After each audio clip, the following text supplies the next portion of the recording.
देशभरातील हवामानाच्या घडामोडींमध्ये एक सकारात्मक बातमी समोर आली आहे। यंदा 2025चा नैऋत्य मोसमी पाऊस म्हणजेच मान्सून नेहमीपेक्षा 4 दिवस आधी म्हणजेच 27 मे रोजी केरळच्या किनारपट्टीवर पोहोचणार असल्याचा अंदाज हवामान विभागाने व्यक्त केलेला आहे।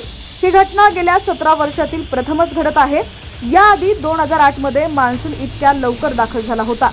सध्या मान्सूनने अंदमान आणि निकोबार बेटे, दक्षिण अंदमान समुद्र आणि पूर्व बंगाल उपसागराच्या काही भागांमध्ये प्रवेश केलाय।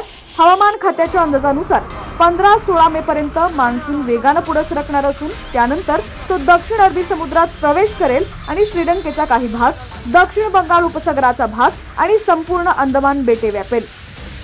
14 मे पर्यंत महाराष्ट्रात वादळी वाऱ्यांसह विजांचा कडकडाट आणि पावसाची शक्यता वर्तवण्यात आली आहे। यामुळे राज्यात उकाड्यापासून काहीसा दिलासा मिळण्याची शक्यता असून जमिनींची आर्द्रता वाढेल।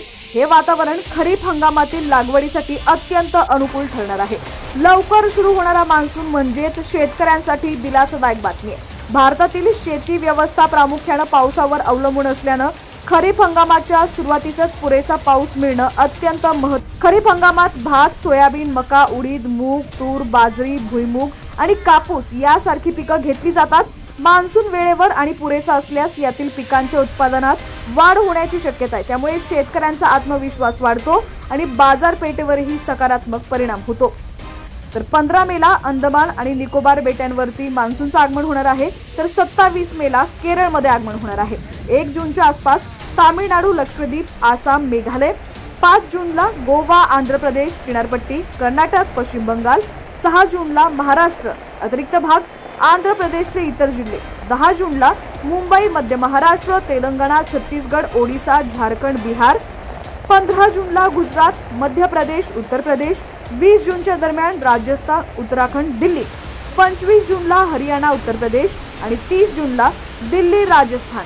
दरम्यान लवकर दाखल होणारा मान्सून हा शेती व्यवस्थापन आणि ऊर्जा निर्मिती यांच्यासाठी फायदेशीर ठरणार आहे।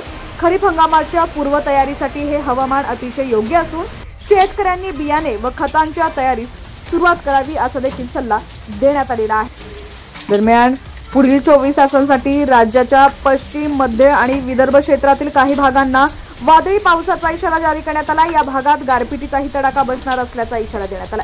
पश्चिम महाराष्ट्रात प्रामुख्याने सातारा आणि कोल्हापूर इथं जोरदार पावसाची शक्यता आहे, तर पुण्यात आकाश ढगाळ असेल असा अंदाज हवामान विभागाने वर्तवलेला आहे।